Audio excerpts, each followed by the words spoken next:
Welcome to the Bi-Fi Festival Unicorn panel on Bi-Pan and trans representation in arts and culture. And we also have a donate button somewhere here on screen, which will donate to Bi-Pride UK, which is a volunteer-run charity that does a lot of work to support the queer communities. And here today in this awesome panel, Unicorn panel, I mean, it's got to be awesome, we have artist activist Hazelwood, who goes by she, her. We have comedian Jordan Gray, who was also the first transgender person to be on The Voice, who also goes by she, her. We have writer 1990s Chris, who goes by he, him. And we have Maddie Jones, who's right now filling in for Am I couldn't make it because they're quarantining in Italy and the connection is not great. So we've lucked out with Maddie, who's a freelance musician and is also also works on the Unicorn magazine. So first of all, welcome to all of you. Thank you so much for making time to be on this amazing Unicorn panel. So we're going to talk about media representation. I think that's very exciting because we're all involved in the media in different ways. So could we start with growing up? What was that one representation that you saw on screen or heard in music or anywhere really, which made you feel like that's me and you felt that for the first time? Well, for me, I suppose, because I'm a transgender woman, but I didn't transition until later in life. So growing up, anything that I just transcended gender altogether. Characters that were larger than life, like say Michael Jackson or David Bowie, whose sexuality was maybe a little bit mysterious, then gender and sexuality sort of became irrelevant, which was nice. It was nice to feel like, people, like it wasn't going to be an issue for the rest of our life. If you just get as famous as David Bowie, you never have to think about it again. So I think for me, one of the first times I sort of saw something and thought, oh, maybe there are things in the world that kind of make me think this different way, and that this kind of way of being is something out there. I remember seeing the music video to Placebo's Nancy Boy, and just kind of seeing these men be these different versions of men that I hadn't ever kind of seen before. And it was kind of really exciting and intriguing. It kind of led me into a whole world of other stuff. I didn't really grow up with access to TV and movies. My parents were not big on those kinds of things. I didn't really see anything in media until I was a bit older, and it was the L Word. It blew my mind because, oh my God, they were like all these people and they were discussing these things. And the funny thing is you can go back and watch it now and find all the problematic storylines and be like, ooh, but then realize that for the time, it was quite ahead of its time. And then also indicative of my childhood, I think the first earliest representations I had that things could be different than the way they looked around me was Star Trek. There's actually transgender story arcs in it, queer story arcs in it, and all these things that just sort of opened my little mind up to the idea that things could be different without even really knowing what that meant at the time. Actually got a similar experience to you, Kai, in that I was going to mention the L word. So I grew up identifying as lesbian, and it actually wasn't until my early 20s that I started to realise that I wanted to identify more as bi, and that encompassed my sexuality. I would say a lot of my teenage years were spent watching the L word and feeling like that was a gateway to queer culture that I couldn't have at a time when I couldn't sort of go out and go to clubs and things. But also Torchwood was a big one for me. I know quite a lot of the bi and pan representation is quite tokenistic in hindsight, but as a kid who didn't really have any other way of seeing that, it was a fantastic thing to really get into. Yeah, so like I totally feel that, like, for example, in India right now there's so many more and more like queer movies coming out, and there's always like some critique of it, like it didn't get this right or that right, but at the same time it's like, how amazing is this, to just even be able to see yourself, even if it's like just a glimpse or it's imperfect. It's like, finally we've arrived, and all of those other things, it doesn't start to matter until much later. And that brings me to my next question, which is, what is the most memorable queer representation you've seen in recent times? And it can be something good or bad, but just something that stuck out for you. There's this amazing trope of like, most recently, the character that comes to mind is this character of Rick Sanchez from the very popular adult TV animation Rick and Morty. But it trails back through characters like the Deadpool superhero played by Ryan Reynolds, and like the Benedict Cumberbatch Sherlock Holmes, all these characters, these fantastical characters that have essentially, intellectually, they've been able to transcend, some of them, like time and space altogether.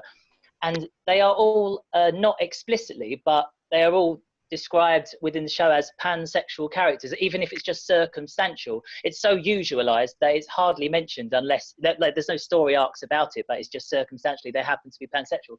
And I think it's this idea that I like that pansexuality just becomes like an inevitable conclusion of advanced intellect. The idea that once you've transcended time and space, then gender and sexuality sort of becomes secondary. And these characters that are massively flawed, they also have sort of reached this point. It's pansexuality and nihilism. Those two things are what really, really clever people sort of land on. So yeah, weird that these shows that have very heteronormative followings, like Rick and Morty, you've got this character at the head of it. He's in the title and he's a pansexual. I just thought that was really interesting to mention. I think for me, one series that's been particularly important is Pose. I think the amount of sort of trans and queer representation, both in the cast, the production crew, just everything. It's been fantastic, and I think it's really encompassed the spirit of the community, and that's been really nice to see, that it isn't just a case of going, these are characters that are fulfilling a brief. It's going, actually, we're going to show well-rounded people and what their lives were like. Yeah, I want to second that about Pose. I've watched it a couple times through, and I just sit and like cry through the whole thing because I love it so much, and for a lot of reasons. But one of the key ones for me is that it's an opportunity where I get to see all these Black and brown people. And oftentimes that is not the case when it comes to queer representation. So to have an entire show that's chock full of these beautiful, audacious people who are taking care of each other and creating their own family structures, it just, I weep through the entire thing, and then it ends and then I start over because it brings me so much joy. Another one for me as well is Sex Education on Netflix. It's one of those shows where with my queer friends, like we just like have chatted about it and all of the different characters, and because of the kind of way the show is presented, it makes you talk about your own kind of awakenings and stuff. So I've had some really like fun, nice conversations with people like based on that show, and I think that's really nice. And a few people that I didn't know they were queer or whatever that are in my life, like kind of ended up coming out because we've been talking about the show in like really offhanded ways, which is really interesting and really nice. And I think that's the important thing about like, you know, TV and art stuff, to be able to like give you really nice conversations in real life. I especially think the bi representation in that is really good. Speaking of bi representation in specific, do we think that bi erasure is something that's still happening in the media? Miss America, it's a show on Hulu that sort of it goes through the women's movement in the 60s and 70s. And that movement was really closely interwoven with gay and lesbian rights orgs at the time. And so one of them is married to a man and has an experience with a woman, and then is asked by Gloria Steinem in the show, I don't know if this really happened, oh, so you're a lesbian now. Meanwhile, she's still married to her husband and they're getting ready to have a child. And she says, like, I love my husband. I just, you know, this is also a part of who I am. And it was such a wild question to me. Like, that was the only option. Like, she flipped a switch and now she's lesbian. And it was so strange. It's like, there it is. Oh, but just quickly, there's a new show on Netflix. I think it's called Star Force, and it's Steve Carell, John Malkovich, and Steve Carell's partner is the beloved Lisa Kudrow, and she's, I don't want to spoil it for anyone if you've not seen it. She's in prison, and it's an all-female prison. And there's a point where she speaks to her husband about the idea that she'd like to open up their marriage because she's met somebody. And she has this discussion with her daughter, and the language that's used is really interesting, because her daughter says, oh, what, are you a lesbian now? And Lisa Kudrow's character, I can't remember her name, says, no, but I'm not 100% straight either, rather than jumping to that middle label, which I think is maybe a way to appease audiences in a certain way of saying, if you think of it in mathematical terms, it's easier than us giving you this whole other island to jump to of bisexuality in the middle. So it's sort of problematic, isn't it? That's a nice way of breaching that subject, but it could go further. I don't know. It's where does it land, where it hits and communicates with the most people. Yeah, I enjoy irritating people, and so I get asked that question quite a bit in that language. Like, well, what percentage gay are you? I get that a lot, and so my favorite new answer is, well, I'm 100% bisexual. Does that help? No? Okay, good. The danger with that language is that it gatekeeps what bisexuality is. Because if we're thinking about it in mathematical terms, then you have to be 50% straight, 50% gay, and you land on this magical island of bisexuality. And that is so not the actual experience of so many people. And we all spend then a ton of time that could be saved if we knew that having any desires in that way gave us a home. But the amount of people that I talk to who say things like, oh, I didn't know what it applied to me because I didn't think I was gay enough to be bi. That's crazy. Yeah. So I feel like we really have to move away from this language of percentages because it really does a disservice to people getting to claim whatever feels like the authentic version of bi-ness, queerness for them. Rant over, soapbox rescinded. I think it's also in a way dissecting being bi or pan in a way that monosexuals don't really have to deal with. There's that idea of you have to justify your sexuality and really explain this is why I fit in this box, instead of actually taking that person's lived experience and saying, this is how I feel I am, this is how I feel I love, that's my reality, and that's the word I'm choosing to use that, and that encompasses my community.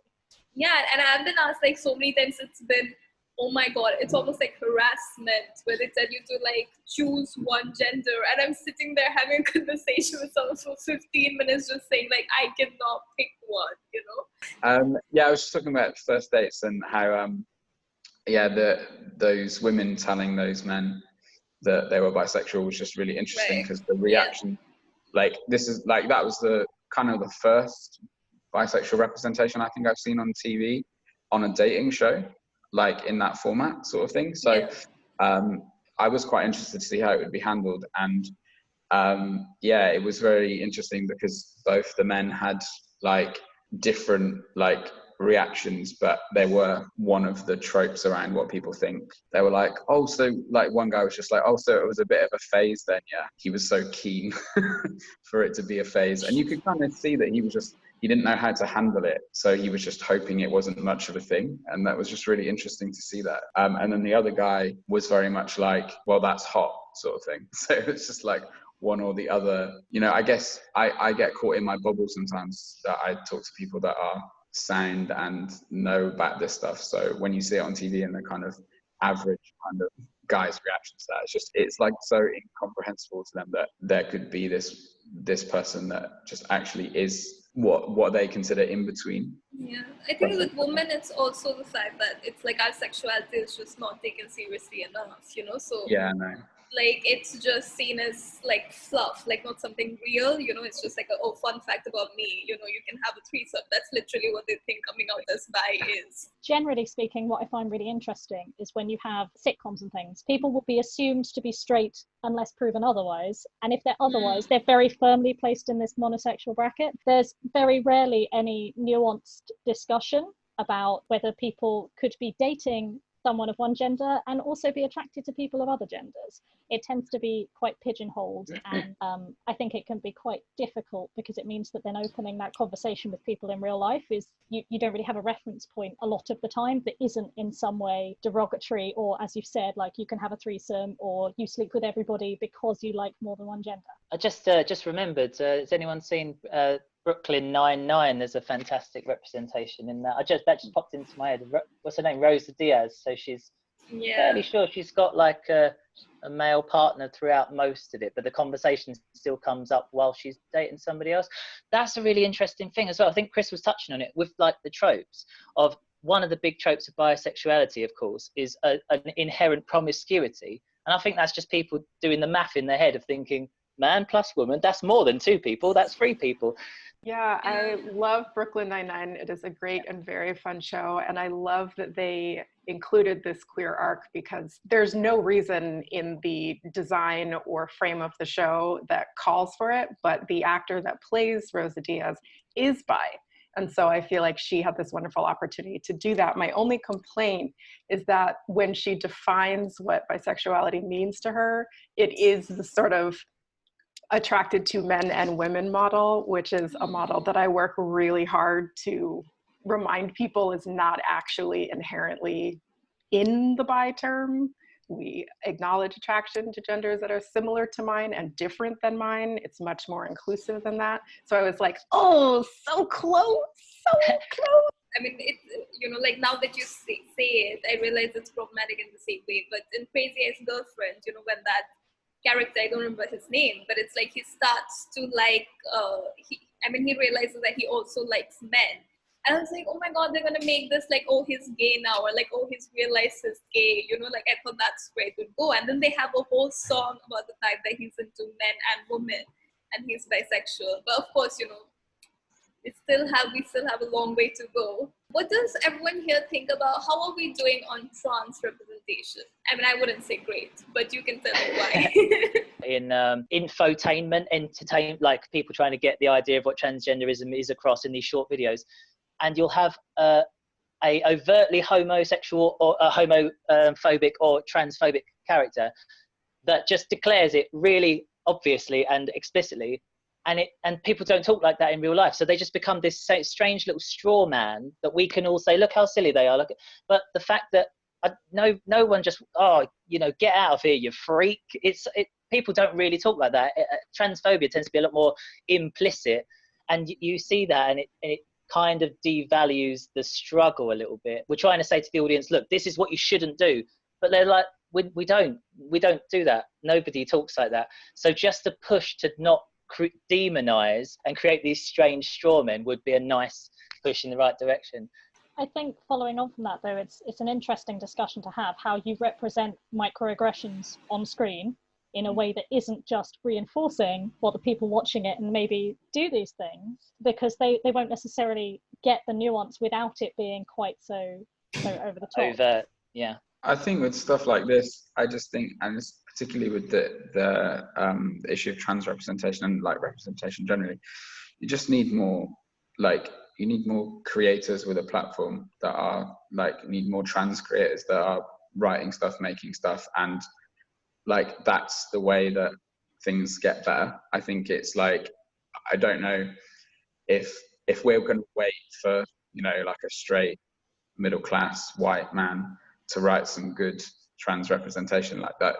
Everyone's kind of missed the point a little bit. That will have to happen in some ways to kind of move on, but a lot of the time the issues are kind of the gatekeeping on the creation of culture rather than how people that are already making it are making it, if that makes sense. We just made a show, created a show for Comedy Central called Transaction. I didn't have a say in the name, as you might have guessed that, but again, it's just they need to get that information out there.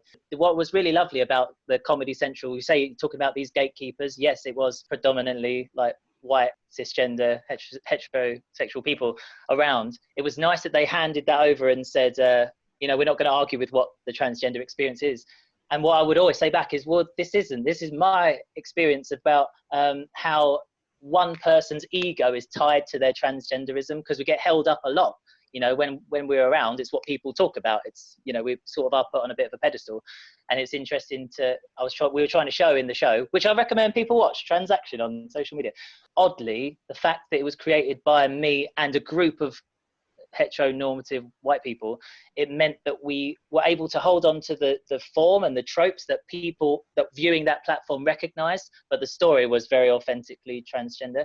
So it's this weird mix that, fingers crossed, it seems to be creating a nice little bridge between those two communities. I agree a lot with what 1990s Chris was saying about really needing to have people be empowered to tell their own stories, because I was thinking about particularly, I don't know if this is different in other parts of the world, but if I were to ask someone what are the most memorable trans characters that they've seen in film or TV, most of the ones that they would identify are played by cisgender people. So I think there's a chance now they might not be a serial killer character, because I think we've moved past that trope like a tiny bit. So there's a chance they might not be a serial killer. So I think the work that I really see needing to be done from my perspective is, hey, what if we don't make it an Oscar opportunity for a straight dude, like a cisgender straight dude? It's just like an idea. So I'm waiting for that.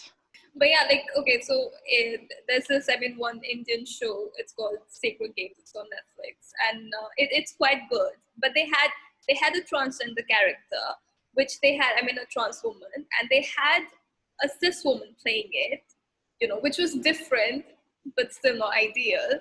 But a lot of people hailed that as like a great character. It was a very memorable character. It's something which really was like the glue of the show, you can say, in many ways.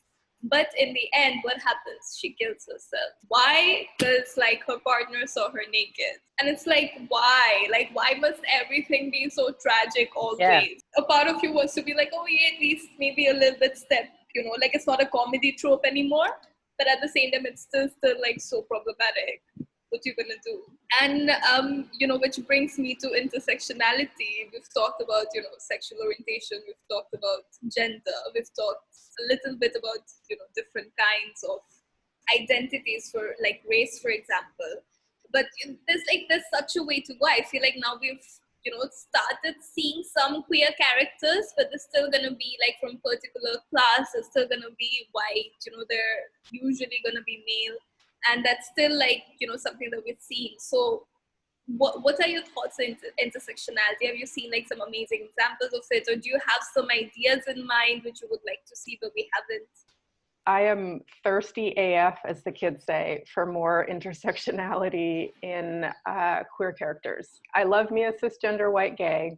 They are not in danger of disappearing from screens or stages. They're good. I would love to see more other representation and more nuance in what queer means. I want to give way more space to bi and queer men. I feel like that is something that is really, really still absent. If you're bi, obviously you're gay as a man. You're just in denial and you're gay. We just gave a little speech at virtual Pride here in LA 2 days ago. And especially given everything that's happening in America right now, I feel this really strong tension between getting to show up somewhere as queer or Black, but very rarely both. And I know I'm not the only person that feels that way. At this virtual Pride event, and I'm in the waiting room and I'm looking around, and there's like one other Black person out of, 50 plus presenters. There's one Black trans person who didn't even get to go on. So in a 3.5 hour event, there are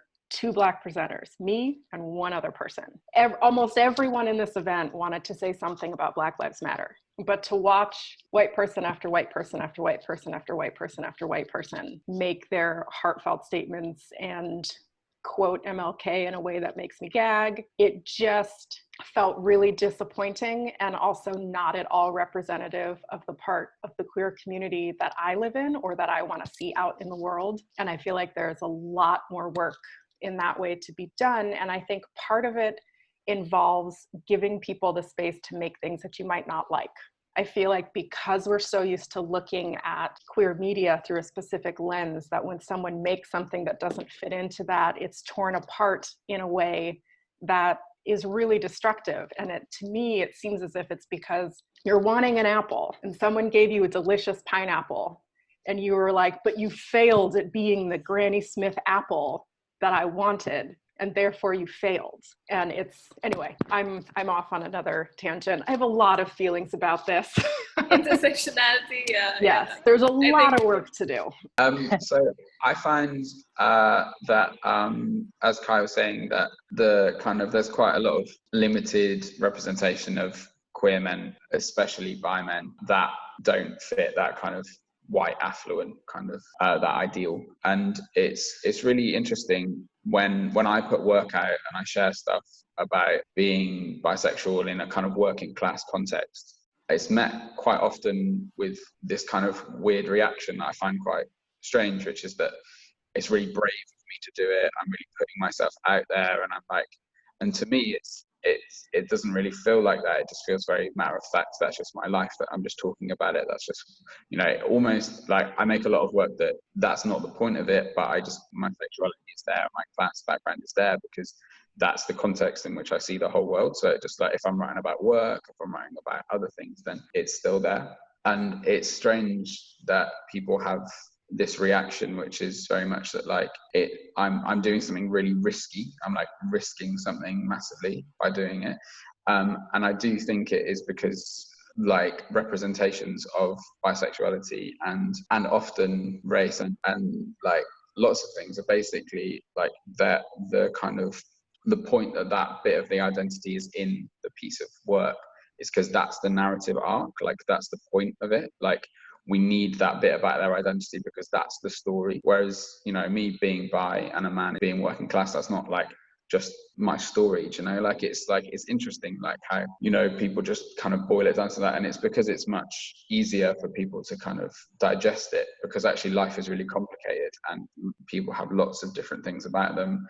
And I think a lot of the time it's that people kind of underestimate, I guess, what audiences can take on and what audiences can understand, because they know people in real life that are really complicated and a big Venn diagram of lots of different things. I think that a lot of the time people just want to play it safe with what they put out because they know that's happened before. And I think, like I was saying, like, you know, like it's just about taking some of those risks and being like, actually, people will respond to this because it's like a very human thing. Like we all have, within all of us, there's different intersections of life, and just by letting there be representation for rounded characters, that comes out more naturally. And things are so dominated by people that don't think about those things all the time. If you're not thinking about the intersections that you have in your own identity, then that's privilege, because, you know, I don't think about my race very much because I'm white. So like it's those things that if you have people that are kind of the people that commission the work, have the platforms for the work, if they don't think about those things very much, it's very hard for people that have to overcome those barriers to get that work out there and for people to see it, which is a real shame, because it would definitely enrich like all of our lives for sure. I think as well that's a real problem with the intersection with ableism, particularly in queer content.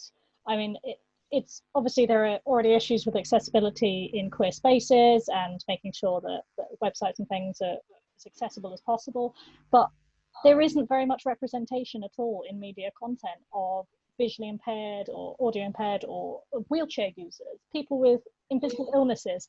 All of these things are sort of pushed to the side and ignored instead of exploring that really rich idea of how those things can all interact, how they can build a person.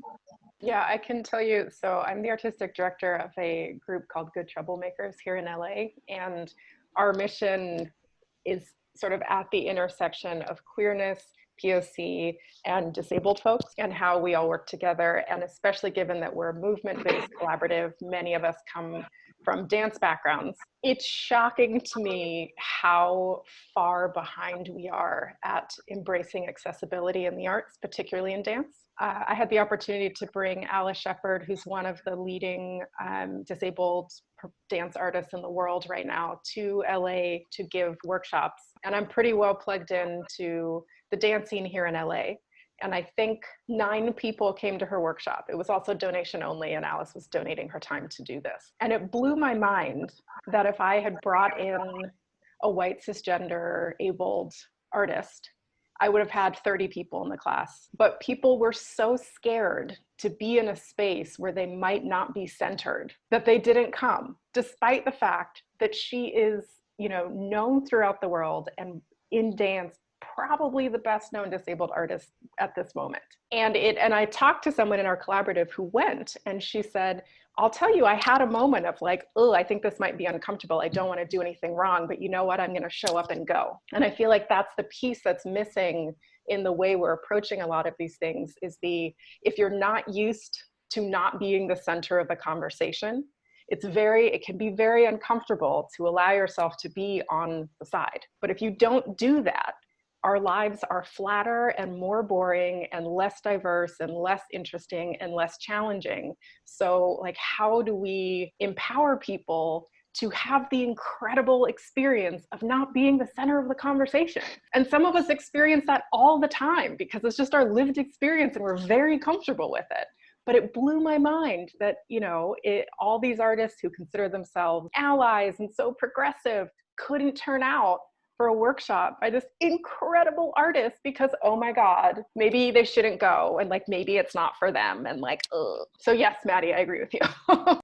So of course, what I'd like to do is just like play devil's advocate for the sake of stimulating conversation. I hope it goes without saying I am in total agreement, like 100% agreement with everyone, what everyone's saying. But I do work in TV and media, and this is not me defending. Please don't think that's what's about to happen at all. Just I have that experience. So writing writing the character that I wrote for myself. I'm a white transgender bisexual woman in real life. I'm bisexual, but I'm married to a cisgender lady. There was a conversation about, and I'm relating this to intersectionality and bi-erasure, I suppose, this conversation of, in comedy, every signal that you're giving off, every single thing about you is a signifier of what we're supposed to take from that skit, that sketch, or that bit. Because comedy is very delicate thing. You change one thing and the joke don't work. In the show, she's pursuing or is being pursued by gentlemen, by men throughout. And it's the conversation that we had was that not that we wouldn't build to it down the line, but out of the gate, it complicated the story to the point where that story didn't make sense. So then the answer to that is, well, write a different story. But that's where the intersectionality comes in. I don't have another story to write because I don't have experiences of those other, I can't push it into, I am an able-bodied person, if I believe that's the correct term. So yeah, I'm in this small box. And anything that we did to change things around, I think it's when you maybe 2 or 3 things about a person, 2 or 3 Venn diagram confluences, it becomes such a complicated thing. Outside the realms of comedy, it's different. Of course, in drama, it's a very different thing. But when you're writing comedy, all those things send off a signal that does completely change what people feel they're supposed to get, especially when it's a divided audience. So I think, yeah, that as a deconstructionist view, that's how intersectionality kind of ends up not getting represented in comedy. The amazing thing about what you just said is that you said that's not my lived experience, and so I'm perhaps not the best person to represent that. I don't feel a lot of other people or other writers feel that. I know white cisgender straight male writers here in LA who of course I can write that. I'm a writer. I'm great at it. I'm just gonna do it. And I feel like that's when you end up with these very flattened characters that are not fully realized people. So first of all, kudos for recognizing when it's an experience that's so far out of your own that perhaps somebody else needs to be in the room. And I also feel like that's part of the issue, is recognizing that being a talented writer does not mean you should write everybody. It doesn't mean they shouldn't be in your show. It just means that you should hire somebody else who can bring a different perspective. So speaking of that, all of you are creatives doing exciting work in the field. So how are you thinking? Are you thinking about representation when you set out to write something or do something? I think it's something that we tried to carry over. Like Community is one of my favorite shows of all time. And they had a casting process whereby the writing, the characters were these fully realized people outside of race and gender. So that's what we did with ours. That's the small consolation that we could do, is that if there was a character that didn't have anything linked to anything else, then we just up that intersectionality, we up that limit just as standard. It's don't just fill that with a white person, basically. That's all I can, that's my only experience of it, because then it gets handed over to somebody that knows a lot more what they're doing. So I made a short film at the start of this year about a bisexual character that works in a factory, and it was set in a very sort of rural place, and we filmed it in a very rural place. It was quite difficult to get people involved in the shoot that weren't white straight men from London. So we just took a little bit more time and pushed things back a little bit to try and we wanted to push for an all queer cast and crew. So and we actually did get that in the end, which is really cool. But it took that little bit of extra time to just be and we definitely stressed ourselves out massively, because we were well, we need to tie everything up by the end of next week. We held out and it was worth it. It just took a lot more effort than just kind of the usual channels of casting and finding crew. We just like talked to everybody that we knew that might know people in that area. I think just taking that extra time and really caring about it made a whole load of difference to the whole process. So I guess, yeah, little things like that, yeah, that can make something feel a bit uplifted in that way and feel a bit more special. It definitely felt special to be on that set. Actually, I was going to talk more about Unicorn, if that's all right, because I think that actually it's been a real education for me. I joined Unicorn in February, and while I've sort of dealt with the idea of bi-representation in my own work, the idea of representing the whole community, both through contributors, but also even things down to GIFs, visuals, anything that people can look at something and see themselves in that and feel like part of the bi community. I think it's something that I've been really keen to learn more about, and it's something that I'm absolutely happy to say I don't yet do enough of, and I'm learning about. And I think that's actually a really important part of any of the conversations. It's to say I'm not perfect, but I am trying, and I will keep trying, and I will keep learning. And so that's a really big part of what I'm doing there. First, Maddie, you made me think that one of the tenets in our mission is the queer art of failure, which is recognizing that when you're trying to build a brand new system, you're going to find things that don't work, and you're going to have to go, I have to restart.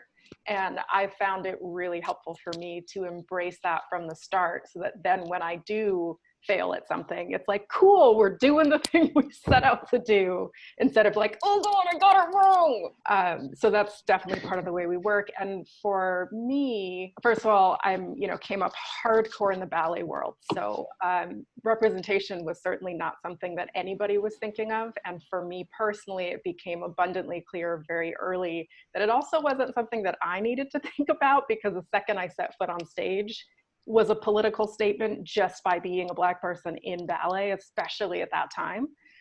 So in our group, I started thinking about the idea of representation and wanting to make it deeper than that, because there's something that feels on the outside to me about the way something is represented.